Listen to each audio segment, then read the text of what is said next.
వాక్యం మనం విందాం. మనం దేవుని పరిశుద్ధ గ్రంథములో నుండి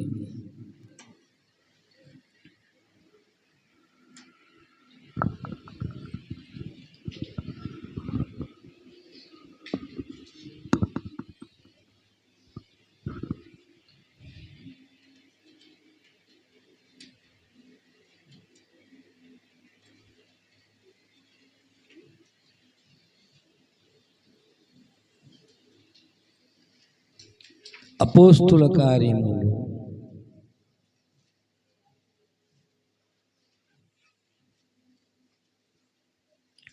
లేక యోహాను సువార్త కూడా. యోహాను సువార్త అపోస్తుల కార్యం రెండిట్లో ఉంది. 1వ అధ్యాయం యోహాను సువార్త 1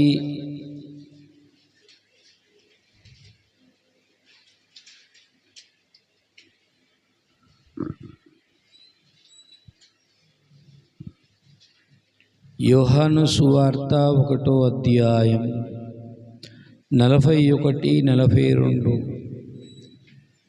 ఇతడు మొదట తన సహోదరుడైన సీమోనును చూచి, మేము మెస్సయ్యను కనుగొంటిమి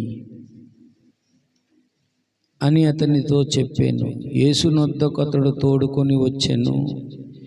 మెస్సయ్య అన్న మాటకు అభిషిక్తుడని అర్థము. చిన్న ప్రార్థన చేసుకుందాం.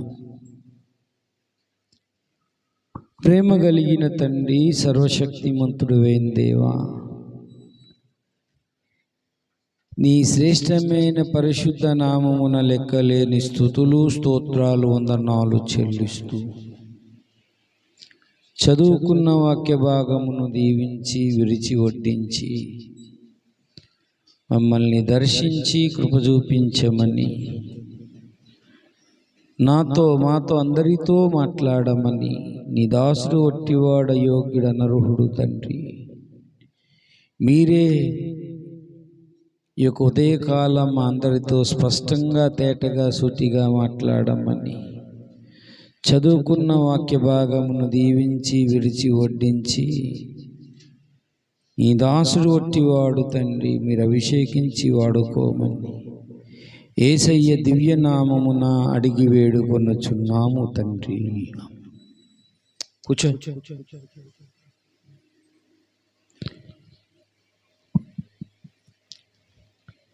చదువుకున్న వాక్య భాగాన్ని మనం గమనించినట్లయితే, దేవుని సంగమా కూర్చో అమ్మా, మేము మెస్సయ్యను కనుగొంటిమి.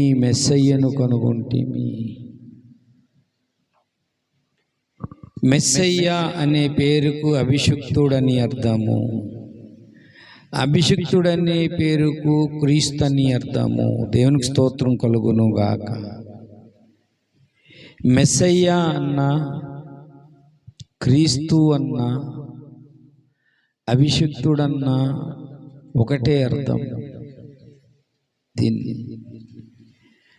అయితే ఆనాటి అపోస్తులు కూడా యేసెవరో కాదు, మెస్సయ్య క్రీస్తే అని ప్రకటించారు. అపోస్తుల కార్యములు 5వ అధ్యాయము చూడండి, 42వ వచనం. 5వ అధ్యాయం 42లో ఆనాటి సంఘము ప్రతిదినము దేవాలయములో ఇంటింటకు మానక బోధించుచు యేసుక్రీస్తును ప్రకటించుచుండిరి. యేసంటే రక్షకుడు, మనల్ని రక్షించడానికి వచ్చిన వాడు మెస్సయ్యే. వీరు మెస్సయ్య కొరకు, క్రీస్తు కొరకు ఎదురు చూచారు ఇశ్రాయేలు జనాంగం. మెస్సయ్య అంటే కిందనిచ్చాడు అభిషిక్తుడు, క్రీస్తు అని అర్థం. మరలా అపోస్తుల కార్యము అపోస్తుడైన పౌలు కూడా 18వ అధ్యాయం 5వ వచనములో చూస్తే, సీలయు తిమోతియు మాసిదోనియా నుంచి వచ్చినప్పుడు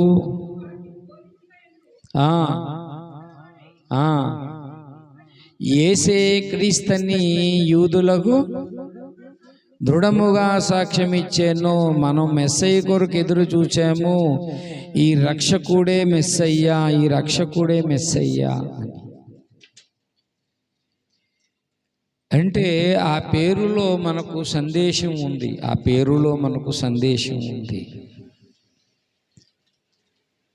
ఇర్మియా అంటాడు 15:16లో ఇర్మియా అంటాడు, ఏమంటాడంటే, దేవునికి ఏ పేరైతే ఉందో అది మనకు 16, నీ మాటలు నాకు దొరకగా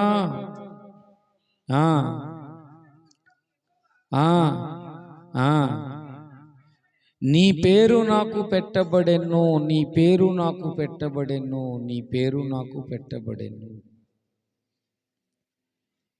వ్యక్తిగతంగా దేవుని పేరు ఇర్మియాకు పెట్టబడింది. దేవుని పేరు. సొలొమోను కూడా మందిరాన్ని కట్టి ఆ మందిరములో ఆ ప్రజలు ఎలాంటి వాళ్ళు చెప్పాడు చూడండి. 2వ దినవృత్తాంతములు 7వ అధ్యాయం 14వ వచనం. 2వ దినవృత్తాంతము 7:14లో ఇక్కడేంటంటే, అక్కడ ఇర్మియాకు పేరు పెట్టబడింది, ఇక్కడ నా పేరు కూర్చో నా పేరు పెట్టబడిన నా జనులు అన్నాడు. దేవునికి స్తోత్రం కలుగును గాక. జనాంగానికి దేవుని పేరు పెట్టబడింది, దేవుని పేరు పెట్టబడింది. దానియేలు కూడా 9వ అధ్యాయము 19లో ప్రార్థన చేస్తూ ఆ జనానికి ఏం పేరు ఏ పేరు పెట్టబడిందంట? దానియేలు గ్రంథము 9వ అధ్యాయం 19వ వచనం. ప్రభువా క్షమింపుము,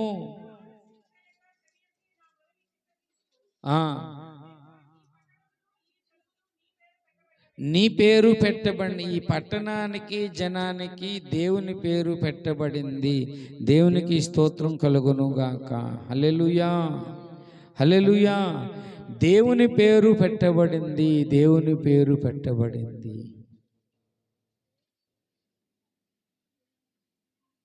కొత్త నిబంధనలో మానవ జాతిని రక్షించాలనుకున్న ఆయన క్రీస్తు పేరట ఈ భూమి మీదకి వచ్చాడు. ఈ మొట్టమొదటి విషయము. ఆనాటి దేవుని పేరు ఆ ప్రజలకు పెట్టబడింది. ఈనాడు దేవుని పేరుట వచ్చిన క్రీస్తు పేరు మనకు పెట్టబడింది. దేవునికి స్తోత్రం కలుగును గాక. అంత్యొకయలో అపోస్తుల కార్యములు చూడండి దయచేసి. అపోస్తుల కార్యములు 11వ అధ్యాయం 26వ వచనం.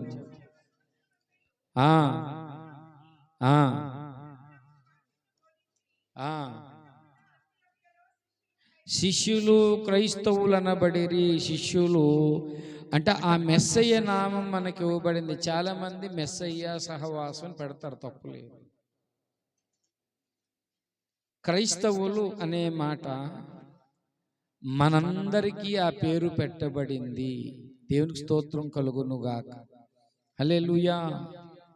అయితే క్రైస్తవులు అంటే మొట్టమొదట క్రీస్తు అభిషిక్తుడే గాని ఈనాడు క్రైస్తవ సమాజము యేసయ్య ఏ అభిషేకం పొందాడో అది కొలత లేనిది. కాస్త అయినా అభిషేకం లేని వాళ్ళు ఈనాడు సంఘంలో ఎక్కువైపోయారు. ఆ పేరు నుంచి మనం హెచ్చరిక పొందాలి. మనం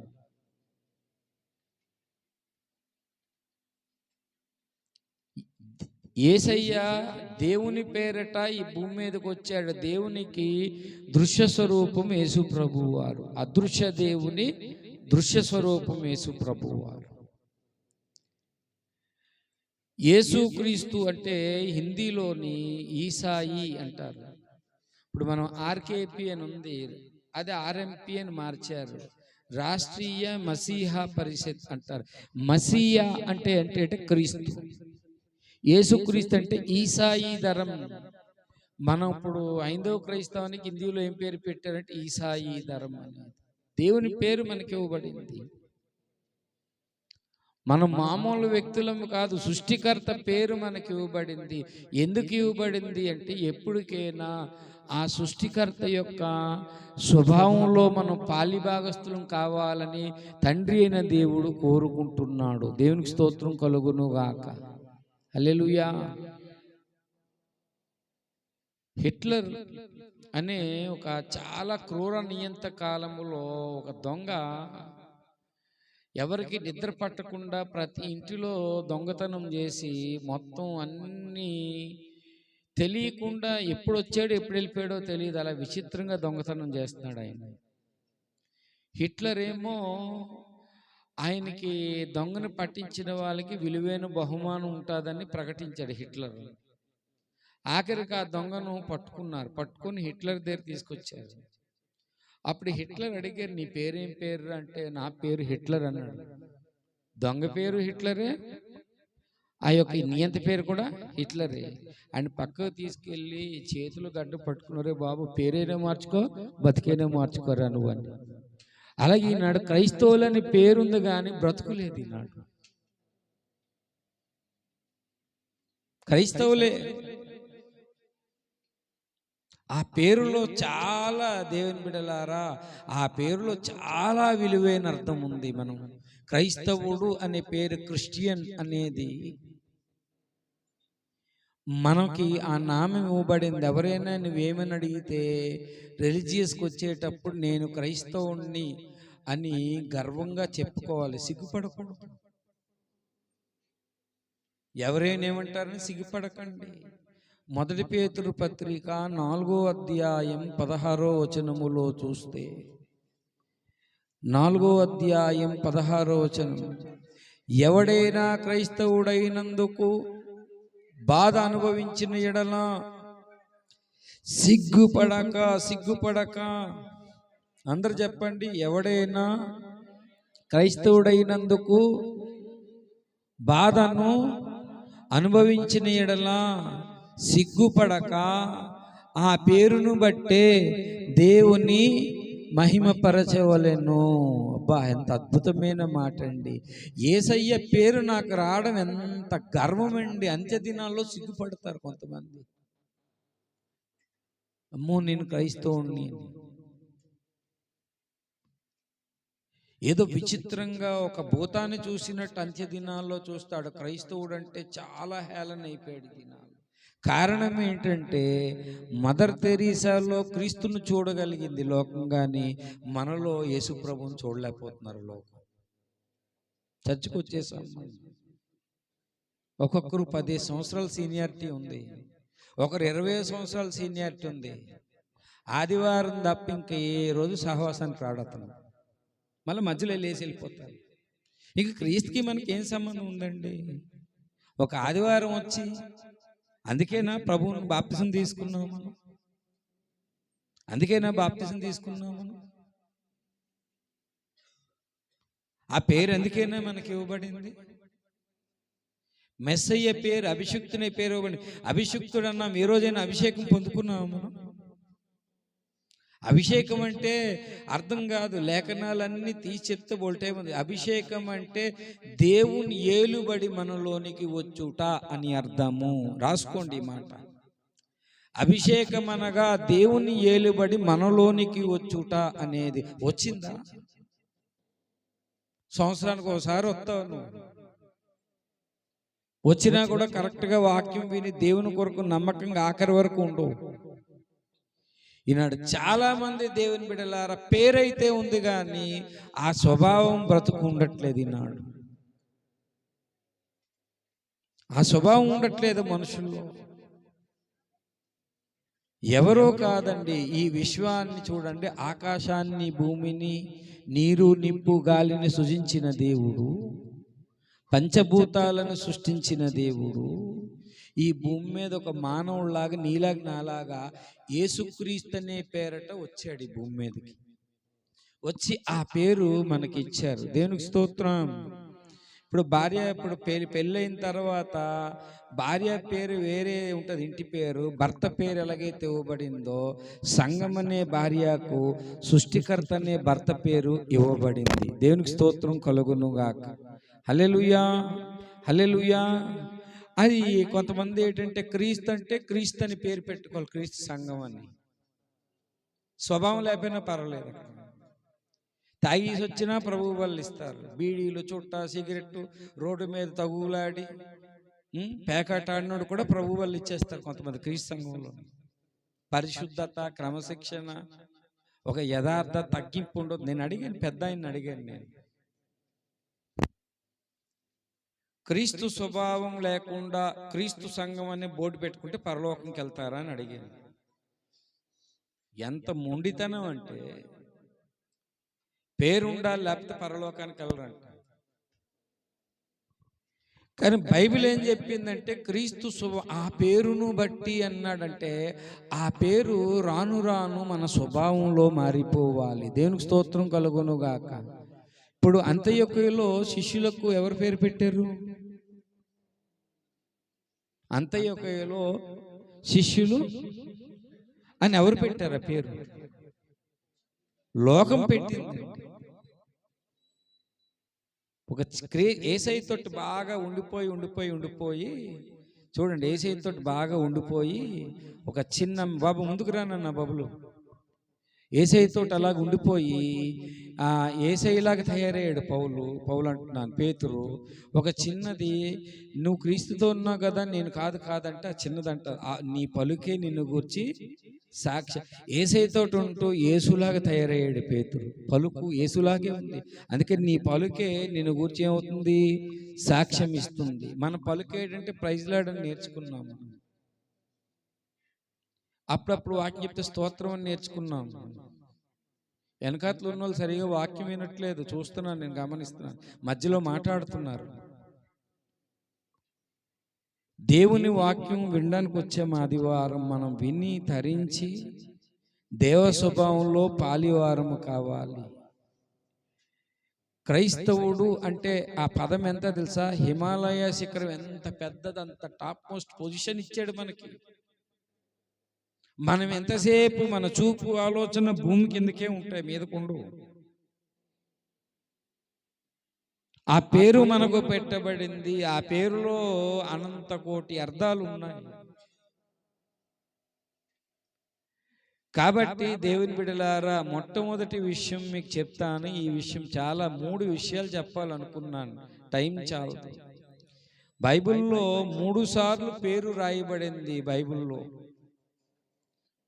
ఒకటి, ఇప్పుడు మీరేం తీయకండి, అపోస్తుల కార్యం 11:26లో, అపోస్తుల కార్యం 26, 27, 28లో, పేతురు, మొదటి పేతురు 4:16లో 3 సార్లు పేరు రాయబడింది. క్రీస్తు పేరు రాయబడింది, క్రైస్తవులు అని. మెస్సయ్యా అన్న మాటకు అభిషిక్తుడని అర్థం. అభిషిక్తుని పేరు మనకి ఇవ్వబడింది. క్రైస్తవులు, క్రీస్తు నుంచి క్రైస్తవులు అనేవాళ్ళు వచ్చారు. క్రైస్తవులు అంటే చాలా అర్థాలు ఉన్నాయి, చాలా అర్థాలు చెప్పాలి. ఇప్పుడు ఒక అర్థం ఏంటంటే లోకం పెట్టింది పేరు. ఇక్కడ పరిశుద్ధాత్మ ఆవేశం వల్ల పేతురు అన్నాడంటే ఎవడైనా క్రైస్తవుడే, అది పరిశుద్ధాత్మ దేవుడు అన్నమాట. అది క్రైస్తవుడు అని పెట్టారు. లోకం పెట్టిన పేరుని ఈ పరిశుద్ధాత్మ దేవుడు ఖరారు చేశారు. ఎందుకంటే అది న్యాయం కాబట్టి, యేసుతో ఉన్నారు కాబట్టి వీళ్ళు క్రైస్తవులు, క్రీస్తుతో ఉన్నారు కాబట్టి. ఇక్కడ నాతో సహా అందరం కూడా బాప్తిజం తీసుకున్నాం, యేసుక్రీస్తు పేరట తీసుకున్నాం. ఎందుకు తీసుకున్నామంటే మన బాప్తిజం యొక్క గురి ఏమిటి అంటే ఏనాటికైనా యేసయ్య స్వభావం ధరించుకోవాలి. ఊరికనే రాలేదు మనం, కానీ నామకార్థంగా జీవించేస్తున్నాం, బలహీనంగా జీవించేస్తున్నాం, సహవాసం లేకుండా జీవించేస్తున్నాం, బైబిల్ చదవకుండా జీవించేస్తున్నాం, ప్రార్థన లేకుండానే జీవించేస్తున్నాం. మనం ఏదో ఆదివారం వచ్చేవాడు క్రైస్తవుడు కాదండి. యేసు ప్రభు వలె వాడుకు చొప్పున ఆ గ్రంథం చదివాడు, వాడుకు చొప్పున కొండ ఎక్కి ప్రార్థన చేశాడు, వాడుకు చొప్పున సువార్త ప్రకటించాడు, వాడుకు చొప్పున ప్రజలను ఆదరణ. క్రైస్తవుడు అంటే ఇన్ని లక్షణాలు ఉన్నాయి. కొండంత ఎత్తులో ఉంది ఆ పేరు, కానీ మనం ఎక్కడున్నా పేరు పెట్టుకున్నాం. మనము ఆ దొంగలాగా పేరు పెట్టుకున్నాం కానీ బతుకు మార్చుకోలేదు మనం.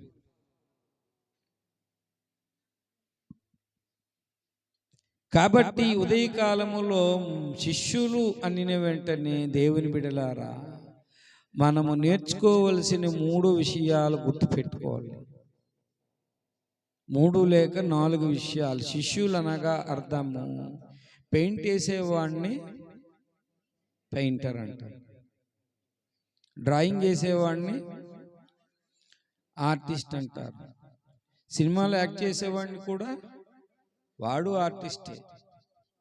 క్రైస్తవ సమాజంలో కూడా ఆర్టిస్టులు ఉన్నారండి, చాలా చక్కగా నటిస్తారు వాళ్ళు. ఆదివారమే ఆ నటన దొరుకుతుంది, ఇంకెక్కడ దొరకదు. అది చాలా సినిమాలేమో సినిమాలో నటిస్తారు, కానీ వీళ్ళు జీవితంలోనే నటించేస్తుంటారు పట్టుకొని కొంతమంది. కానీ మార్పు రాదు. కానీ బైబిల్లో చెప్పబడింది ఏమిటి అంటే, శిష్యుడు అంటే అర్థం ఏంటి? పెయింట్ వేసేవాడిని పెయింటర్ అన్నాము, మంత్రాలు చదివేవాడిని పంతులు అంటాము, ఇక్కడ వేసే వాక్యం చెప్పేవాడిని పాస్ట్ అంటాము. శిష్యుడిని ఏమంటారు? నేర్చుకునేవాడు శిష్యుడు. అంత్యొక్కలో శిష్యులు. క్రైస్తవుడు అంటే అర్థం ఏంటి? ఫస్ట్ స్టెప్ ఏంటంటే, నీ జీవితంలో నేర్చుకోవడం అనేది ఉండాలి. దేవునికి స్తోత్రములు కలుగును గాక. హల్లెలూయా, హల్లెలూయా. ఏమి నేర్చుకోవాలంటే, 1 కొరింథీ పత్రిక 3 లేక 4 విషయాలు మనం నేర్చుకోవాలి. 1 కొరింథీ పత్రిక 4వ అధ్యాయము, 1 కొరింథీ పత్రిక 4వ అధ్యాయము 6వ వచనము. సహోదరులారా,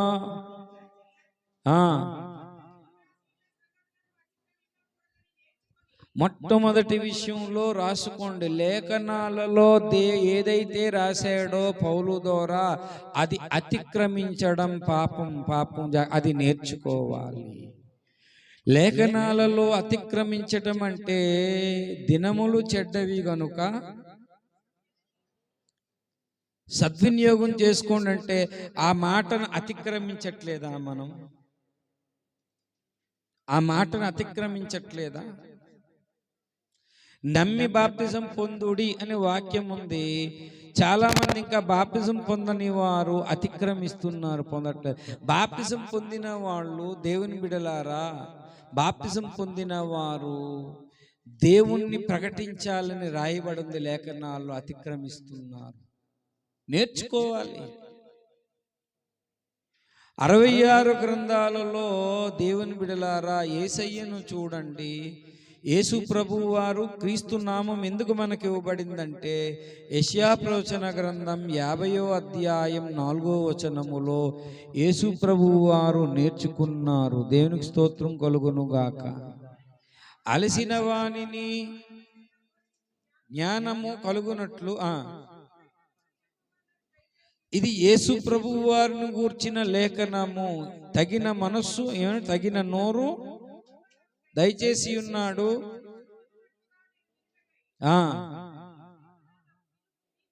వినబుద్ధి పుట్టించుచున్నాడు.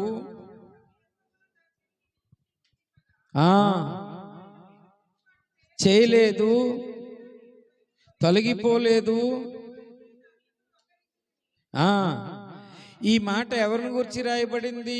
కొట్టువారికి వీపు అప్పగింపబడి యేసు ప్రభువు కోసం రాయబడింది ఈ మాట. ఈనాడు అనేక సంవత్సరాల నుంచి చర్చికి వస్తున్నావు, ఏం నేర్చుకున్నావు? ప్రార్థన నేర్చుకున్నావా? యోహాను శిష్యులకి యోహాను ప్రార్థన నేర్పించాడంట. యేసు ప్రభు వారి శిష్యులు కూడా ప్రార్థన నేర్చుకున్నారంట. ప్రార్థన నేర్చుకున్నావా? ప్రార్థన చేయడం వచ్చిందా? నేర్చుకున్నావా?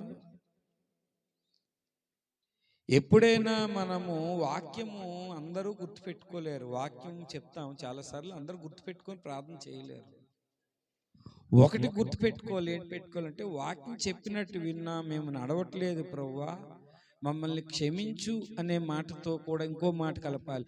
మాకు క్షమించు ప్రభువా, మారు మనసు దయచేయి అని ప్రార్థన చేయాలి. మేము చేయలేకపోతున్నాం, క్షమించు ప్రభు అంటే దాని అర్థం ఏంటి? అంటే మళ్ళా చేస్తాం, మళ్ళా క్షమించాను, మారు మనసు పొందమా మనం? ఇంకా ఆ విషయంలో ప్రార్థన అనేది దేవుడు మనకు ఒక సాధనంగా ఇచ్చాడు. ఏంటంటే ప్రార్థన అనేది దేవుడు ఏం పెట్టాడు తెలుసా? మన జీవితంలో సాతాను తెచ్చిన చేదు అనుభవాలను ప్రార్థన ద్వారా మధురంగా మార్చుకోవాలని ప్రార్థన మనకి ఇచ్చాడు దేవుడు. దేవునికి స్తోత్రం కలుగును గాక. హల్లెలూయా, హల్లెలూయా. పోనీ ఎలాగో ప్రార్థన చేస్తున్నాం, ఎలా ప్రార్థన చేస్తున్నా అది ప్రార్థనే. ఆఖరిలో ఎక్కడికి వచ్చి ప్రార్థన చేస్తున్నాం, ఎక్కడ ఎండింగ్ అవుతుంది? యేసునామమున. కొన్నిసార్లు యేసు ప్రభువు నామం ప్రార్థన చేస్తున్నాడు, కాస్త స్వభావం ఉండద్దు మనకి.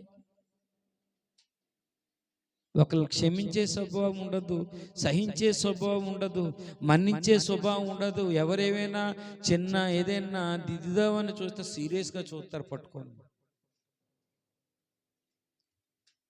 ఇదేనా నేర్చుకున్నావు ఇన్ని సంవత్సరాల నుంచి నువ్వు? సంఘంలో అందరూ ప్రేయర్ చేస్తారు, వెంటనే వెళ్ళిపోతారు. ఎవరు కూర్చుని దారి వాళ్ళు మడత పెడితే గొడవ ఉండదు కదా, లాస్ట్లో నలుగురు నిలబడడం ఏమి ఉండదు కదా. నువ్వు కూర్చున్న దగ్గర దాన్ని నువ్వు అలా మడత పెట్టావు ఈజీగా అయిపోతుంది కదా, నలుగురు నాలుగు చేతులు వేస్తే. మాకు ఫస్ట్ వాక్యం నేర్పించలేదు, ప్రార్థన నేర్పించలేదు. చర్చిలో పరిచర్య ఎలా చేయాలో మా సేవకులు మాకు నేర్పించారు. ఈరోజు పరిచర్య కాదు కదా, ఇంట్లో కూడా చేయటం లేదు కొంతమంది.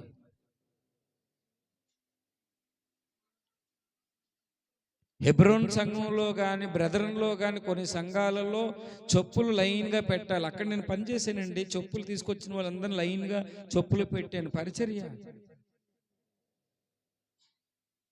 చిన్న రేక్ లాగా ఉంటుంది, అక్కడ పట్టుకొని దాని మీద లైన్గా పెట్టి టోకెన్ ఇవ్వాలి వాళ్ళకి. అవసరమైతే బాత్రూములు కడగాలి, అవసరమైతే దేవుని చర్చిలో ఊడవాలి. ఈరోజు అలా పరిచయం చేసే వాళ్ళు ఎవరైనా ఉన్నారా అంటే తప్పించుకునే వాళ్ళు ఉన్నారు. ఏం క్రైస్తవులండి? ఇది కూడా నేర్పించాలా? మీరు కూర్చున్న దరిని మడతపెట్టి మీరు ఈజీగా వెళ్ళొచ్చు, కానీ అవి సైలెంట్గా ఎవరి మట్టుకాలు వెళ్ళిపోతారు. ఎవరు ఎత్తుతారు దీన్ని? మనం ఎవరినైనా డబ్బులు ఇచ్చి పెట్టుకున్నాం ఇక్కడ? ఎవరు పాలు పంచుకోవట్లేదు. చర్చిలో పని, చర్చ్ అంటే మందిరం, మనం చూసుకోవాలని ఏం నేర్చుకుంటున్నాం మనం?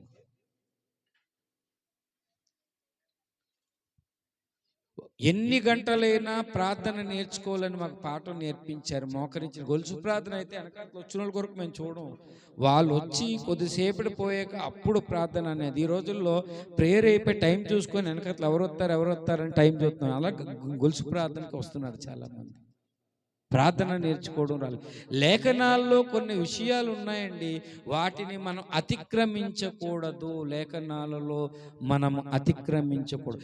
లేఖనములో రాయబడిన మాటే పేతురు అన్నాడు. ఏమన్నాడో చూడండి, 2 పేతురు మొదటి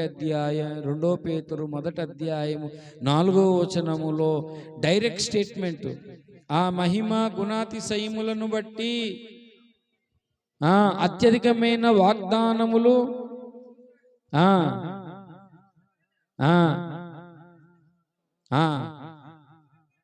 తప్పించుకొని, అందరు చెప్పండి, దేవ స్వభావమునందు మీరు పాలివారొకటి అంటే అర్థం ఏంటి? లేఖనాల్లో రాశాడు, ఎప్పటికైనా దేవుని స్వభావాన్ని ధరించుకోవాలి అని రాశాడు. దేవునికి స్తోత్రం కలుగునుగాక.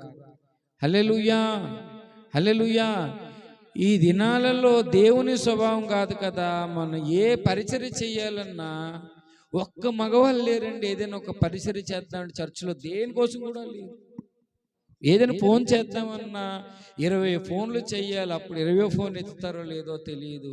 మరి ఏం ఆత్మపూర్ణులు ఉన్నారండి, ఏం సత్యం నేర్చుకుంటారు నాకు అర్థం కావట్లేదు. ఒక పని చెప్పాలన్నా సంఘాలలో ఎక్కడండి దేవుని స్వభావం, దేవుని చిత్తాన్ని నెరవేర్చడానికి భూమి మీద వచ్చారు. ఇవి కూడా చిన్న చిన్న అనుకుంటున్నారు, కానీ దేవుని చిత్తం ఇక్కడి నుంచే నేర్చుకోవాలి.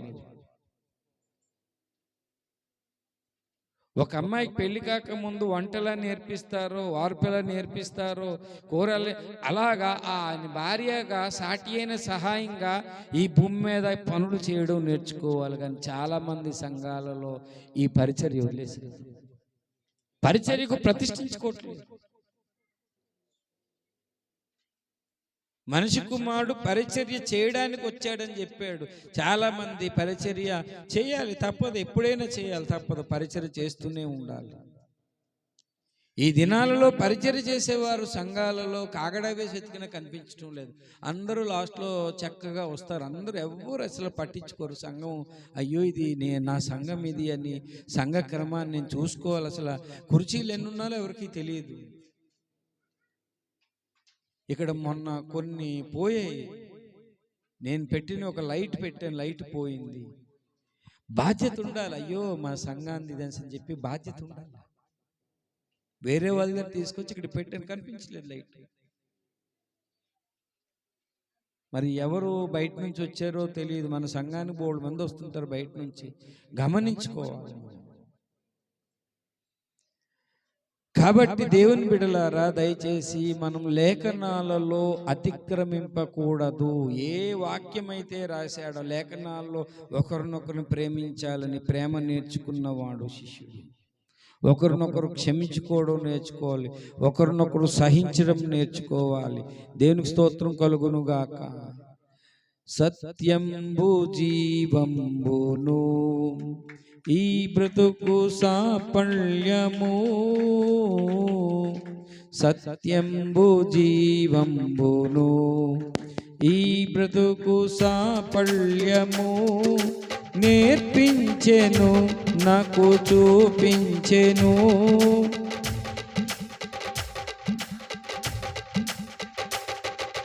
వర్ణింపగాలేను ఆ ప్రభువును, వర్ణింపగాలేను ఆ ప్రభువు, నన్నెంతగానో ప్రేమించెను,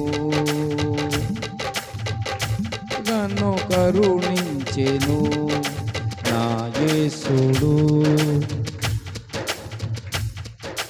నా శాపము తొలగించెను, నన్ను కరుణించెను, తొలగించెను, నన్ను కరుణించెను, నన్నెంతగానో ప్రేమించెను, నన్నెంతగానో కరుణించెను. దేవునికి స్తోత్రం. ఈ బ్రతుకు సాఫల్యములో ఆయన నోట ఏం లేదంట, కపటము లేదంట. ఎవరైనా దూషిస్తే తిరిగి దూషించలేదంట. అడుగు జాడల యందు నడవాలని ఆయన మాదిరించి పోయాడంట. దేవునికి స్తోత్రం. హల్లెలూయా. దేవ స్వభావం పాలిగారు కావాలంటే ఆయన ఈ భూమి మీద ఏమి నేర్చుకున్నాడంటే తాను పొందిన శ్రమల ద్వారా విధేయత నేర్చుకున్నాడు.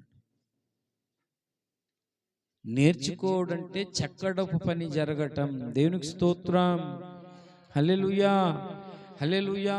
తాను పొందిన శ్రమల వల్ల విధేయత నేర్చుకున్నాడు. శోధింపబడు వారికి సహాయం చేయడం నేర్చుకున్నాడు. తండ్రి చిత్తం నేర్చుకున్నాడు. ఆయన ఈ భూమి మీద భయభక్తులు గలవాడ ఏమయ్యాడు, అంగీకరింపబడ్డాడు అని క్రీస్తు పేరు మనం పెట్టుకున్నాం. ఏ లక్షణమైన ఉందా మనకి?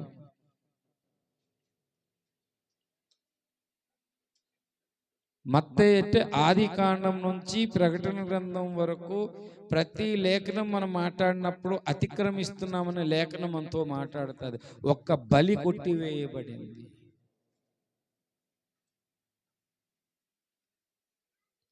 క్రైస్తవులలో వ్యాపారం చేసే వాళ్ళు ఒక్కడు కూడా నాకు తెలిసి కొద్ది మంది మాత్రమే వర్ధిల్లారు. చాలా కొద్ది మంది మాత్రమే వర్ధిల్లారు. వ్యాపారంకి వెళ్ళిపోతుంటారు కొంతమంది.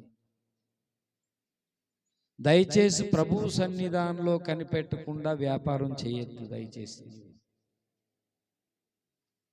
చాలా మంది నా ఎదుట హోటల్ పెట్టారు, నా ఎదుట చాలా పెట్టారు, కానీ అది ఎందుకో ముందుకు కొనసాగలేదు, సక్సెస్ అవ్వలేదు. ఏదో కొద్ది మంది మాత్రమే సక్సెస్ అయ్యారు. ఎక్కడో పరిగెట్టేదానికన్నా ఒక గంట ప్రార్థన చేయు. ఒక గంట ప్రార్థన చేసి కన్నీరు కార్చి అడుగు, దేవుడు నీకు మార్గం చూపిస్తాడు. ఏ ప్రార్థనలో కనిపెట్టాడు యేసయ్య. ఏ ప్రార్థన అంటే తెల్లవారి చూడండి, తెల్లవారి జనులకు బోధించాలంటే రాత్రంతా కొండ మీద ప్రార్థన చేశాడు యేసయ్య. చాలాసార్లు చూడండి, రాత్రంతా కొండ మీద ఉంటాడు, తెల్లవారి ప్రజలకు వెళ్ళి తండ్రి ప్రణాళిక తెలియజేసేవాడు. ఈరోజు అలాంటి ప్రార్థనా పరులు ఉన్నారా? దేవుడు నీతోనే మాట్లాడుతున్నాడు. నా కుమారుడా, కుమార్తె, నీతోనే మాట్లాడుతున్నాడు దేవుడు. అసలు మనకు తెల్లవారి ప్రార్థన ఎందుకని? ప్రార్థన చేయకుండా నీ జీవిత యాత్రను సాగించకూడదు, స్టార్ట్ చేయకూడదు. మళ్ళా వచ్చి ప్రార్థన చేసి ఒప్పుకున్న తర్వాత నేను హెబ్రోన్లో ఆ క్రమం చూశానండి. వాళ్ళు భోజనం చేసిన ఈరోజు భోజనాల దగ్గర కూడా ప్రార్థనలు మానేశారు క్రైస్తవులు. అన్ని దొంగ మాయి ప్రార్థనలు చేస్తారు పట్టుకొని. చాలా చిన్న పిల్లలు ఎంత బాగా ప్రార్థన చేస్తారండి. ఈ ఆహారం ఈరోజు మాకు ఇచ్చావు ప్రభువా, ఈ ఆహారం ఎంతోమంది లేదు, మాకైతే నీ కృపనిచ్చావు, ఈ ఆహారం తిని నీ కొరకు మేము పని చేయాలని చిన్న పిల్లల ప్రార్థన నేను చూశాను. ఆవులు తింటాయండి ప్రార్థన చేయకుండా, ఆవుల్లో తయారయ్యారు పట్టుకొని. పశువులు ప్రార్థన చేయాలి. యేసయ్య ప్రార్థించకుండా ఏ రోజు తన దినచర్య ప్రారంభించలేదు. గ్రంథం చదవకుండా ఏది ప్రారంభించలేదు. మాదిరించిపోయాడు. శిష్యుడు అంటే ఇది లేఖనాలలో రాయబడిన విషయాలు చాలా ఉన్నాయి, అది అతిక్రమింపకూడదని నేర్చుకోవాలని చెప్పాడు. ఇది మొట్టమొదటి విషయము. దేవునికి స్తోత్రం కలుగును గాక. లేఖనాల్లో ఏం చెప్పాడంటే, వీధి శ్రమల ద్వారా విధేయత నేర్చుకో, ప్రేమించడం కూడా నేర్చుకోవాలి. అది దేవుణ్ణి అడగాలి. 1 తెస్సలోనికలకు రాసిన పత్రిక 4వ అధ్యాయము 9వ వచనం. వ్రాయనక్కరలేదు, దేవుని చేతనే నేర్పబడితిరి. దేవునికి స్తోత్రం కలుగును గాక. హల్లెలూయా. రెండోది, దేవుని బిడ్డలారా, ఒకరినొకరు ప్రేమించుకోవడం. రెండంటే లేఖనాల్లో అతిక్రమింపకూడదని నేర్చుకోవాలి, ఒకరినొకరు ప్రేమించడము నేర్చుకోవాలి. అంతేకాదు దేవుని బిడ్డలారా, దయచేసి చూడండి, ఫిలిప్పీ పత్రిక 3వ విషయం, 4వ అధ్యాయం. ఫిలిప్పీ పత్రిక 4వ అధ్యాయము, దయచేసి 9వ వచనము. ఏమి నేర్చుకొని అంగీకరించితిరో, అంటే ఏది వీళ్ళు దేవుని యందు ఏం విన్నారు, ఏం చూశారు అంటే 1వ అధ్యాయంకి రావాలి. ఏది విన్నారో ఏదనేది చెప్పడం కాదు, ఏం విన్నారు. 1వ అధ్యాయం 29లో, ఏలయనగా మీరు నా యందు చూచినట్టి మీరు వినుచున్నట్టి పౌలు ఎలా పోరాడారో అది ఫిలిప్పీ సంఘము కలిగి ఉన్నారంట, అది నేర్చుకున్నారు. దేవునికి స్తోత్రం కలుగునుగాక. ఏదైతే విన్నారు, ఏదైతే చూసారో అది చేయండి. మీరు పోరాటం నేర్చుకున్న వాళ్ళకి దేవుడు తోడై ఉంటాడు. ఏం పోరాడారు వీళ్ళు అంటే, 1వ అధ్యాయము చూడండి, 1వ అధ్యాయం 27, 29. నేను మీను వచ్చి చూచినను రాకపోయినను ఎదిరించిన వారికి బెదరక సువార్త పక్షమందు ఏక మనసు గలవారే నిల్చున్నారని మిమ్మల్ని గురించి వినులాగునా. దేవునికి స్తోత్రం కలుగునుగా. సువార్త పక్షమున, సువార్త విశ్వాస పక్షమున పోరాడాడు. 7వ వచనం మళ్ళా 7లో చెప్పాడు. ఏమని చెప్పాడు?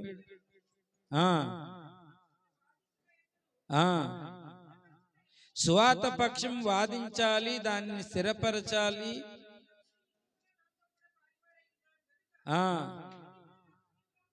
అంటే పాలివారై ఉన్నారంటే వీళ్ళు వాదించారు, సువార్తను స్థిరపరిచాడు.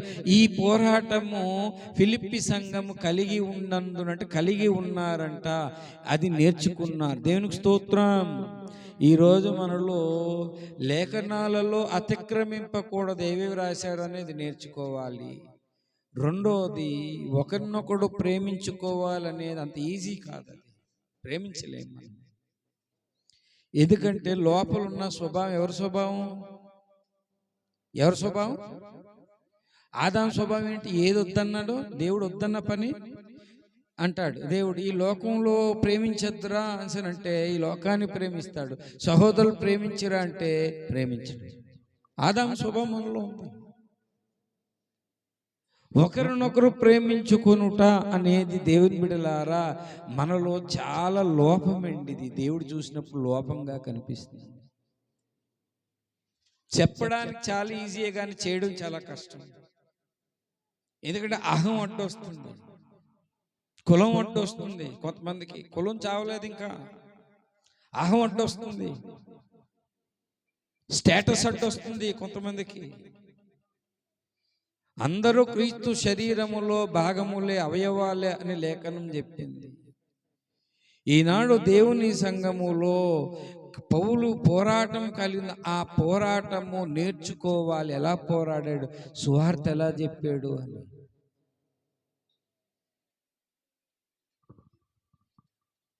బైబిల్లో నుంచి ఒకడు నాకు సువార్త చెప్పమన్నాడు. బైబిల్లో సింపుల్ అండి, బోల్డ్ విషయాలు చెప్పచ్చు. సువార్త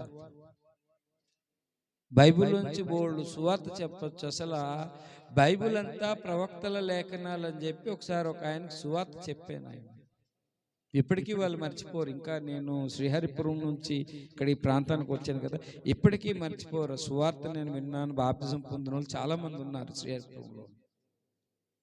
బైబిల్లోంచే తీసి సువార్త. అప్పుడు వేదాలు ఇవన్నీ ఇంత తెలియవు, గ్రంథాలు. నాకు తెలిసింది ప్రవక్తలు చెప్పారు, ఇదిగో యేసయ్య జననం, యేసయ్య మరణం, యేసయ్య పునరుద్ధానం అని ప్రవక్తలు చెప్పిన విషయాలను చూపించి ఇది మేము నమ్ముతున్నాం, లేఖనాల్లో మా విశ్వాసం అని అప్పట్లో చాలా నాకు తెలిసిన సువార్త నేను చేశాను. ఈ దినాలలో సువార్త పక్షమే కాదు, సువార్త పక్షమున వాదన కూడా జరుగుతుందండి. వాదన వద్దు కాదు, వాదన చేస్తూ సువార్తను స్థిరపరచాలి. అంటే పౌలు ఎంత జ్ఞానంతో పోరాటం చేశాడో అది వీరు కలిగి ఉన్నందు, లేకపోతే ఊరికనే దేవుడు తోడై ఉంటాడా? దేవుని కొరకు రోషంగా లోకంలో వెలిగిపోయాం. లోకంలో ఎలాంటి వాళ్ళు తోడేళ్ళు, మనం గొర్రెల్లాగా ఉన్నాం. మనం తోడేళ్ళు గొర్రె మీదకి అటాక్ అవుతుంది. అలాగే అటాక్ అయినప్పుడు దేవుడు చెప్పాడు, సువార్త పోరాడినప్పుడు నేను మీకు తోడై ఉంటాను. దేవునికి స్తోత్రం. చాలా మంది దేవుని బిడ్డలారు ఓఫర్ మినిస్ట్రీస్లో అభిషేకాలు తీసుకున్నారు, ఒక ఆత్మను సంఘానికి తీసుకురాలేదు. వీళ్ళేమన్నా ఒక్క ఆత్మను చాలా నీళ్ళు అయిపోతుంది తీసుకొని, ఒక్క ఆత్మ కూడా దేవుని సంఘాన్ని తీసుకురాలేదు. అసలు సహవాసం రావడమే కష్టమైపోతుంది. నీ మనస్సాక్షికి అర్థించదా? దైవ సేవకుడుగా నా బాధ్యత నేను అడగడం. నేను అడగపోతే తీర్పు దినాన నీకు లెక్క ఉంటుంది, నీకు అక్కడ లెక్క ఉంటుంది. చాలా భయంకరం అది. ఒక్క ఆత్మనైనా నడిపిస్తున్నా సంఘానికి. యేసయ్యను అభిషేకించాడు. క్రీస్తు అంటే అభిషిక్తుడు. ఈరోజు సబ్జెక్ట్ అదే. ఆ అభిషిక్తుడు దేవుని బిడ్డలారా భూమి మీదకి వచ్చి అనేకులకు సువార్త చేస్తే పౌలు వెలిగింపబడ్డాడు, శిష్యులు వాళ్ళు వెలిగించాడు. పౌలేమో అనేక మందిని వెలిగించాడు. మనం వెలిగింపబడింది అనేకులు వెలిగించాలి కదా.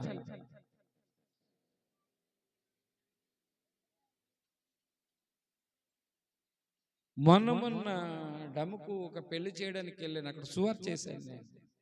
నెక్స్ట్ టైం వెళ్ళినప్పుడు కొంతమంది బాప్తిస్మాలు ఇవ్వాలి అక్కడ డమ్ముకులో. కొంతమందికి బాప్తిస్మాలకు సిద్ధంగా ఉన్నాడు. ఎందుకంటే అది చెప్పాను, దేవుడు ప్రేరేపించాడు, చెప్పాము. కొంతమంది అతను అక్కడ పాస్టర్ గారు చెప్పారు బాప్తిస్మాలు ఇవ్వాలండి. సువార్త చేశాను. ఏ సంఘంలోకి ఆత్మ వెళ్తేటి, ఎవరి పక్షానైనా దేవుని పక్షం సువార్త చేశాను. దేవుడు నువ్వు చేయగలిగిన అవకాశం నీకేమైనా లక్షలు అడగలేదు, కోట్లు అడగలేదు. అడిగింది ఏంటంటే నా నామాన్ని ప్రకటించి. చాలా మంది ఉన్నారు నా పేరు తెలియని ప్రజలు, ఎంతో మంది ఉన్నారు. అది పోరాటం. సువార్త అంత ఈజీ కాదు. యేసు ప్రభువుని నమ్ముకొని పేపరించి వచ్చేది అంత ఈజీ కాదు. దేవుని కోసం నిలబడాలి, సాక్ష్యం ఇవ్వాలి, లేఖనాలు ఎత్తి చెప్పాలి, మనకు తెలిసిన విషయాలు చెప్పాలి. మూర్ఖంగా వాదిస్తే అక్కడ నుంచి వివాదం ఇంకా అధికం కాకమునుపు ప్రసంగి చెప్పాడు, అక్కడ దూరంగా వాళ్ళకి దూరంగా ఉండని. వాళ్ళు తెలుసుకోవాలని మాట్లాడితే ఎంతైనా తెలియజేయచ్చు. దేవునికి స్తోత్రం కలుగును గాక. హల్లెలూయా. ఈనాడు ఏరండి, సంఘంలో ఏరండి, నీ సొంత పనులు చూసుకోవడానికి దేవుని ఎందుకు వాడుకున్నావు నువ్వు? లెక్కడగడా దేవుడు? చాలా మంది ఉన్నారు, కోట్ల మంది నశించిపోతున్నారు. పౌలు ఎలా సువార్త చేశాడో, ఎలా పోరాడాడో, ఆ పోరాటం విన్నారు, చూశారు, వీళ్ళు కూడా కలిగి ఉన్నారంట. దేవునికి స్తోత్రం కలుగును గాక. హల్లెలూయా. ఎప్పుడో నా యవ్వన కాలంలో దేవుని బిడ్డలారా నేను విన్నాను, ఒక కాపరికి 100 గొర్రెలు ఉన్నాయంట. ఒక గొర్రె ఏమైపోయిందంట, తప్పిపోయిందంట. అంటే అనేక లోకాలు ఆయనకు ఉన్నాయి. ఈ చిన్న లోకం గొర్రెతో పోల్చాడు ఆయన. నశించిన దానిని వెదకి రక్షించడానికి చిన్న లోకాన్ని గొర్రెతో పోల్చాడు. ఈ గొర్రె తప్పిపోయింది, ఎందుకంటే ఆదాం పాపం కారణంగా భూలోకము పరలోకం కలిసి ఉంది. ఒకప్పుడు ఈ పాపం ఏం చేసిందంటే కట్ చేసింది, రెండింటికి సంబంధం లేకుండా చేసింది. ఒకప్పుడు పరలోకవాసులు అందరూ వచ్చి ఆదాముతోటి చక్కగా మాట్లాడేవారని యోబు చెబుతున్నాడు. కుటుంబములు బోళ్ళు మంది వచ్చి ఆదాముతో మాట్లాడారని చెప్తున్నారు. అది కట్ అయిపోయింది రిలేషన్, ఎందుకంటే పాపం. మరల యేసు ప్రభు వచ్చారు, మళ్ళీ సువార్త ద్వారా సమాధాన పరచాలంటే.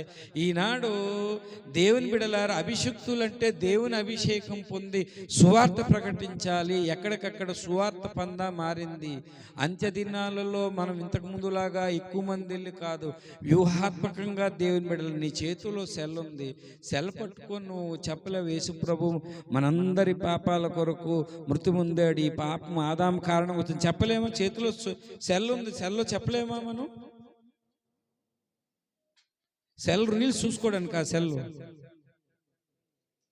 చాలా మంది ఉన్నారు, నా పేరే తెలియని ప్రజలు ఎందరు ఉన్నారు, నా పేరే వారికి ప్రకటింపన్ కొందరు ఉన్నారు.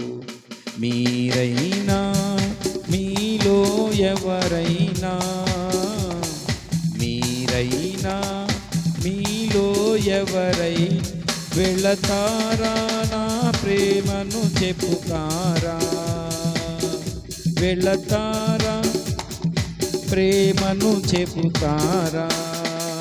నా పేరే తెలియని ప్రజలు ఎందరో ఉన్నారు, నేను నమ్మిన వారిలో కొందరు మోసం చేశారు, వెళతామని చెప్పి వెనుకకు తిరిగి వచ్చారు. మీరైనా మీలో ఎవరైనా, మీరైనా ఎవరైనా వెళతారా నా ప్రేమను చెప్పుతారా. ఆడవాళ్ళకి గవర్నమెంట్ బస్సు ఏం చేసిందండి, ఫ్రీ బస్ వేసింది. ఆధార్ కార్డు పట్టుకుంటే బస్సు ఏంటి, ఫ్రీ. పత్రికలు బోర్డు ఉన్నాయి, తీసుకెళ్ళి పంచచ్చు కదా. ఎవరైనా బస్సులో దించుతారు ఆడవాళ్ళే? చెప్పండి ఆడవాళ్ళు. చేతిలో చిన్న ఆధార్ కార్డు పట్టుకొని బస్సు ఎక్కితే ఆపుతారు ఎవరైనా?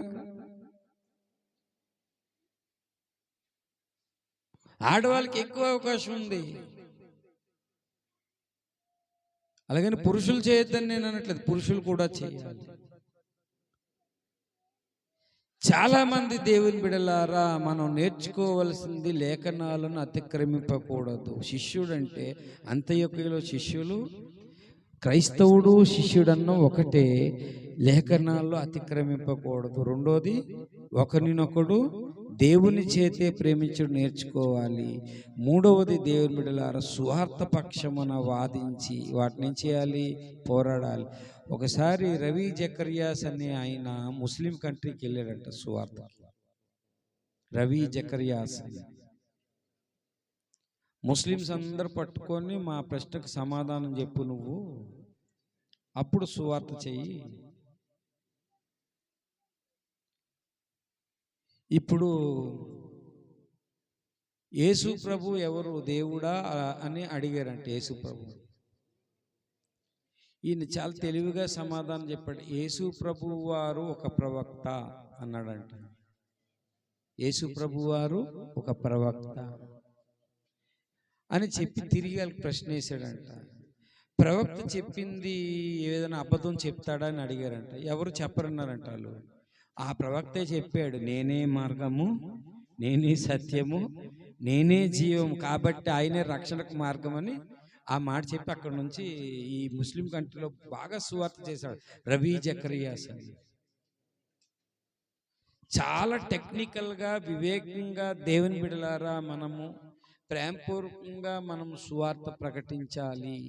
వ్యక్తిగత సువార్త మనకు తెలిసిన స్నేహితులు ఏమీ లేదు. దేవుని బిడలారా చాలా మంది దేవుని బిడ్డలు ఒకప్పుడు సువార్త బాగా చేసేవాళ్ళు వెనకైపోయారు.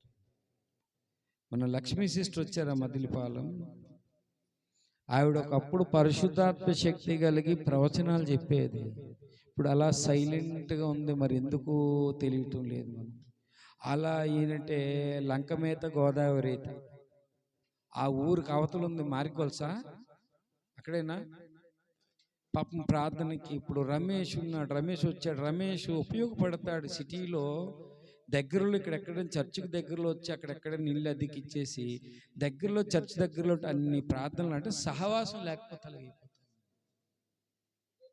రమేష్ కూడా ఆటో ఉపయోగపడుతుంది సేవ కొరకు. కొంతమంది ఏంటంటే ఆటో ఉన్నా సరే అంత దూరం నుంచి రావాలి కాబట్టి వాళ్ళకి కష్టమే. కాబట్టి దగ్గరలో ఒక ఫైర్ బ్రాండ్ ఆవిడ, అందరూ ఆవిడ ప్రవచనాలు చెప్పండి. అలాంటిది ఏంటంటే ఆ కొడుకు పెళ్లి చేసి ఆ కూతురు పెళ్లి చేసి అలా సైలెంట్గా అలాగా అయిపోయింది. మన వేదమని వచ్చిందా? కొబ్బరి తోట రూతమ్మ గారి దగ్గర ఏం రాలేదమ్మా మీ అత్తగారు? ఏమైంది? ఆవిడ 40 దినాలు ఉపవాస ప్రార్థనలు తెగ చేసేది. చిన్నపిల్లలు ఎలీషా, శాంతి, ప్రశాంతి చిన్నపిల్లలు ఇప్పుడు చర్చికే రావట్లేదు. ఏమంటే ఆ జట్టి నుంచి రావడం లేట్ అయిపోయిందో మరి ఏంటో తెలియదు. లేట్ అయినా రమ్మని చెప్పాను నేను. ఒకప్పుడు బాగా ఫైర్ బ్రాండ్స్ వీళ్ళంతా దేవుని కొరకు. ఒకప్పుడు చాలా క్రమశిక్షణ. ఇప్పుడు సంఘాన్ని చూస్తే చాలా మంది చూస్తే ఎలా తయారయ్యారంటే ఆదివారం వచ్చి ఇంకా ఆదివారమే కనిపిస్తారు, మిగిలిన రోజు కనిపించడం లేదు. ఉపవాస ప్రార్థన అంటే ఒకప్పుడు వచ్చేవారు, ఇప్పుడు రావడం మానేశారు. గొలుసు ప్రార్థన అంటే వచ్చారు, రావడం మానేశారు. ఇప్పుడు దేవుని పరిచర్య అంటే దూరంగా ఉంటున్నారు. ఎందుకంటే నా కుటుంబం డెవలప్మెంట్ అవ్వాలి, మెయిన్ డెవలప్మెంట్. అలాంటి వాళ్ళు క్రైస్తవులు కాదండి. అయినా మిగిలిన సమయాన్ని కేటాయించాలి. దేవునికి స్తోత్రం కలుగునుగాక. హల్లెలూయా. ఎక్కడో అక్కడ అన్యాయం జరిగింది, నేను విజయవాడ వెళ్ళి పోరాడవలసిన అవసరం నాకేముందండి? వాడు క్రీస్తు శరీరములో ఒక అవయం కాబట్టి అంత దూరం వెళ్ళి పోరాటం చేయవలసి వచ్చింది. నీలాగే నేను డబ్బులు చూసుకొని అన్ని చూసుకుంటే అక్కడికి వెళ్తాను ఆ పోరాటం. ఈనాడు చాలా మంది సువార్త పోరాటము లేదు. సువార్తే కాదు, రోమా సంఘము 16వ అధ్యాయములో చూడు, శిష్యుడు అంటే అర్థం ఏంటంటే రోమా పత్రిక 16-17 వచనం. సహోదరులారా, నేర్చుకున్నారు? అపోస్తులు ఏం చెప్పారు? అపోస్తలిక బోధన మనం నేర్చుకోగలగాలి. దేవునికి స్తోత్రం, హల్లెలూయా. అందరు చెప్పండి. అపోస్తులు 3 విషయాలు చాలా ఖచ్చితంగా చెప్పారు. ఏంటవి?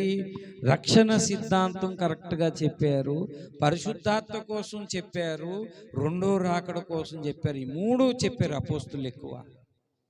ఈ 3 నేర్చుకోవాలి. రక్షణ కోసం అడిగితే ధారాళంగా చెప్పగలిగాలి. రక్షణ కోసం అడిగితే యేసయ్య మనకు అనుగ్రహించిన రక్షణ త్రికాలాలకు సంబంధించింది. మనం రక్షింపబడి ఉన్నామనేది వాస్తవమే, రక్షణ పొందుచున్నామని వాస్తవమే, రక్షణ పొందబోచున్నామనేది కూడా వాస్తవమే. అపోస్తులు చాలా దేవుని బిడ్డలారా తన బిడ్డలకు నేర్పించారు. దేవునికి స్తోత్రం కలుగునుగాక. వాళ్ళందరూ నేర్చుకున్నారు ఆ బోధన. ఈ రోజులు అంత ఓపికగా నేర్చుకున్న వాళ్ళు ఎవరున్నారు? పుస్తకం రూపంలో ఉన్నాయండి. ఆ కడవరి కాలానికి ప్రత్యక్షతలు ఉన్నాయి. 8 గ్రంథాలు, 8 రకాల ప్రత్యక్షతలు ఉన్నాయండి. 8 గ్రంథాలు ప్రత్యక్షతలే దేవుని బిడలారా. అవి నేర్చుకోవాలి, మనం బోధన చెప్పగలగాలి. మనం యేసయ్య ఎలాగ ఆదరిస్తాలో చెప్పగలగాలి, యేసయ్య ఎంత నమ్మదగిన వాడో చెప్పగలగాలి. దేవుని బిడ్డలారా, మనము ఈ యొక్క బావిలో కప్పలాగా అలా చర్చికి రావడం కాదు, బయట కొంతమందితో మనం మాట్లాడాలి, వాయిస్ ఇవ్వాలి. ఈనాడు మాట్లాడడం మానేశారు, దేవుని బోధను నేర్చుకున్నారంట. ఈ బోధకు వ్యతిరేకమైన వారిని కనిపెట్టండి అని పౌలు అన్నాడు. యేసయ్య ఏ బోధ చేశాడు అదే బోధ అపోస్తులు చేశాడు. దేవునికి స్తోత్రం కలుగును గాక. హల్లెలూయా. అంతేకాదు దేవుని బిడ్డలారా, వాళ్ళు నేర్చుకోవాల్సింది ఇంకోటి ఏమిటి అంటే, చూడండి దయచేసి కొలసీ పత్రిక 2వ అధ్యాయము 7వ వచనం చదవండి. 2:7. కావున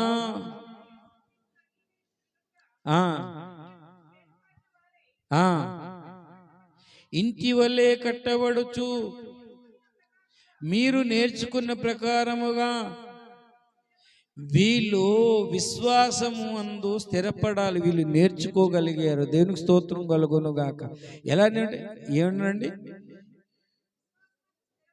అంటే, అలా స్థిరపడడానికి కారణం ఏంటి అంటే, వీళ్ళు కావున యేసుక్రీస్తును 6లో అంగీకరించిన విధముగా ఆయన యందు వేరుపారుట నేర్చుకున్నారు.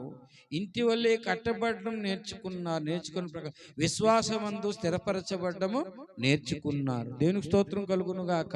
3 విషయాలు చెప్పాడు. విశ్వాసం ఉంటే చాలదు మనలో. ఒక ఇల్లు ఎలా కట్టబడుతుంది, ఆత్మీయ జీవితం అలా కట్టబడాలి. స్థిరపడటం నేర్చుకోవాలి. ఈనాడు ఈ 3 విషయాలు ఇక్కడ చెప్పాడు. ఏమంటే, ఇది నేర్చుకున్నారు వీరు, ఇంటి వల్లే కట్టబడొచ్చు అంటే. రెండోది, నీళ్లు వేరుపారుతాయి. 2 అర్థాలు ఉన్నాయి. స్థిరంగా ఉండేది స్తంభం. వేరుపారుట అనేది నీలో ప్రేమ వేరుపారాలి. దేవుని విశ్వాసం వచ్చేటప్పుడు స్థిరంగా ఉండాలి. దేవునికి స్తోత్రం కలుగును గాక.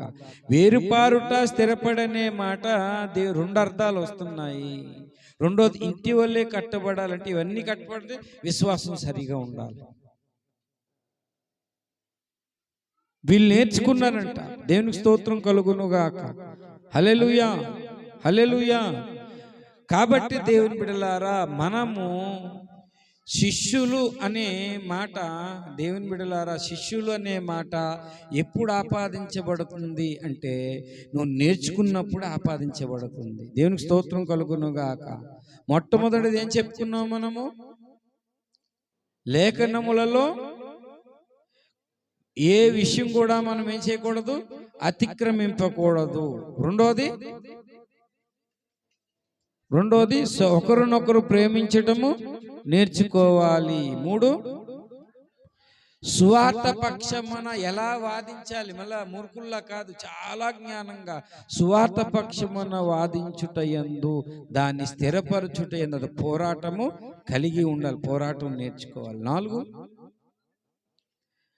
అపోస్తులు ఏదైతే బోధించారంటే రక్షణ కోసం మాట్లాడారు, పరిశుద్ధాత్మ కోసం మాట్లాడాడు. తర్వాత రెండో రాకడ. ఇవన్నీ నేను నేర్చుకున్నాను కాబట్టి మీకు నేర్పించగలుగుతున్నాను. దేవునికి స్తోత్రం కలుగును గాక. హల్లెలూయా, హల్లెలూయా. మీరు ఎలా నోట్సులు రాసుకున్నారా? నేను నోట్సులు రాసుకొని బుర్రకెక్కిపోయి.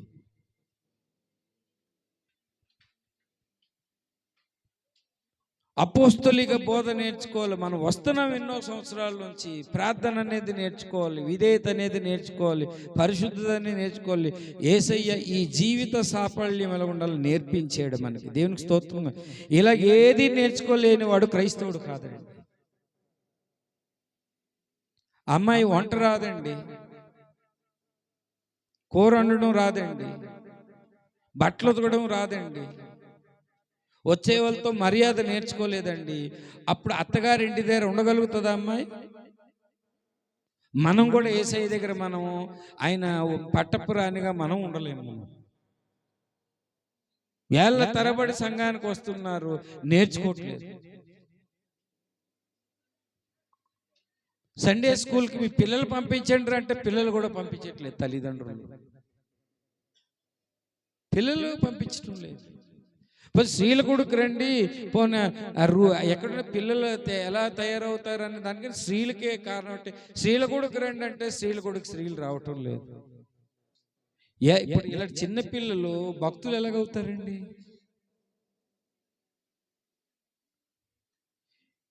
ఏమంటే ఇంటర్మీడియట్ చదివాడు ఇది చదివాడు కదా, నేను చూస్తానండి, నేను దేవునితో పంతంతో ఉన్నాను, వీళ్ళు ఇంత చదివారు కదా, దేవుని చదువు మహోన్నతుని విద్యను మానేశారు కదా, ఏ పాట ఎదుగుతారో నేను చూస్తాను. ఎందుకంటే చదువు వద్దన్న బాధ కాదండి, దేవుని చదువుని నిర్లక్ష్య పెట్టి చదువుతున్నావు చూడు, ఆ చదువుని నేను వద్దంటున్నాను. నేను మహోన్నతుని విద్య ఇహలోకానికి కాదు పరలోకానికి కూడా ప్రయోజనం అవుతుంది. మహోన్నతుని విద్య ఇహలోక విద్య ఈ లోకం కొరకే ఉంటుంది. అకాడమిక్ ఎడ్యుకేషన్ అనేది దేవుని విద్య, దేవుని బడి సండే స్కూల్. ఆ సండే స్కూల్ పిల్లలు ఎలా నడిపించాలో స్త్రీల కూడిక. కాబట్టి దినాల్లో దేవుని బిడ్డలారా, మెస్సయ్య అన్న పేరు మనకి ఇవ్వబడింది. క్రైస్తవులని కానీ క్రీస్తుకి మనకు సంబంధం లేకుండా బ్రతికేస్తున్నాము. యేసు ప్రభువులో బర్యేసు అనేవాడు ఒకడు ఉన్నాడు. వాడు యేసు ప్రభు కాదు, నజరేయుడైన యేసు అని ఒక ఆయన ఉన్నాడు. వేరొక క్రైస్తవులాగా మనం బ్రతికేస్తున్నాము. మనం క్రీస్తుకు సంబంధం లేకుండా. క్రీస్తు అంటే గ్రంథం చదివేవాడు, క్రీస్తు అంటే ప్రార్థించేవాడు, క్రీస్తు అంటే ప్రకటించేవాడు, క్రీస్తు అంటే ఇదిగో నన్ను చూసి ఇదిగో మాదిరించిపోయిన వాడు. ఆ స్థితికి మనం ఎదగాలి దేవుని బిడ్డలారా. క్రైస్తవుడు అంటే అది అర్థం. అంత్యొకయలో శిష్యులు చూసేమన్నారు, సేమ్ యేసయ్యలాగా ఉన్నారని చెప్పి క్రైస్తవులు అనబడిరి. దేవునికి స్తోత్రం, హల్లెలూయా. నీవు ఈ స్థితిని సాధించాలి అంటే దేవుని పరిశుద్ధాత్మను పొందుకోవాలి,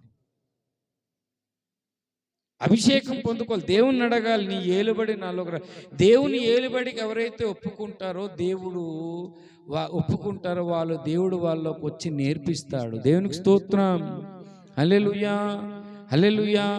కాబట్టి దేవుని బిడ్డలారా, మనము చాలా మనం చేసిన పాపం ఏంటి అంటే దొంగతనం, వ్యభిచారం అలాంటి పాపాలు ఏం చేయలేదు. లేఖనాలను ఉల్లంఘిస్తున్నాం. లేఖనాలను అతిక్రమించడమే పాపం. దేవుని సువార్త ప్రకటించకపోవడమే పాపం. ఇక బోధ నేర్చుకొని కొంతమంది చెప్పకపోవడమే పాపం. ప్రతి ఒక్కరు నేర్చుకోవాలి.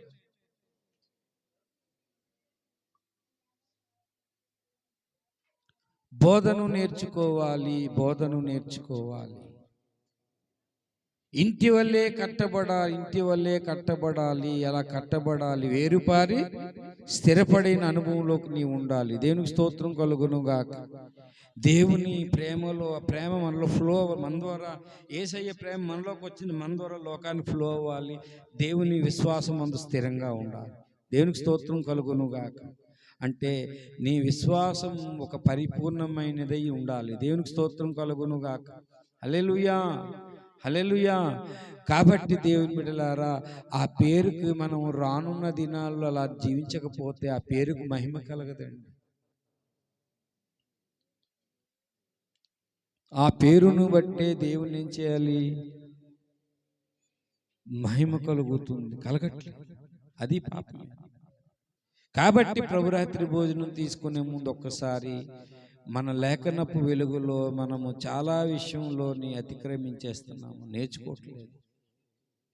సువార్త ప్రకటించకుండా ఈరోజు ఈ వారం దినాలు ఎంతమందికి సువార్త ప్రకటించాము? మనం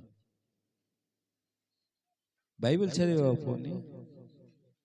దేవుని కాపుదలలో ఉంటుంది. దేవుడు కొన్ని కార్యాలు చేస్తాడు, నువ్వు మార్చుకుంటావేమని కొన్ని కార్యాలు చేసి పద్ధతి మార్చుకోమంటే కార్యం చేసినా కూడా మార్చుకోవట్లేదు. నువ్వు ఒక పద్ధతి ఏంటంటే అదే గీత గీసుకున్న గిరిలోనే నడుస్తున్నావు కాబట్టి ఆశీర్వాదం కూడా గిరిలోనే ఉంటుంది. ఇంకా బయటికి వచ్చినట్టే దేవుడు ఎంతైనా ఇవ్వగలడు. నువ్వు దేవుని కొరకు ఎంతైనా ముందుకు వస్తే ఇవ్వగలడు దేవుడు ఆశీర్వాదం. కాబట్టి చాలామంది ఆ పేరుకు తగినట్లు బ్రతకట్లేదు, క్రీస్తుకు తగినట్లు బ్రతకటం లేదు.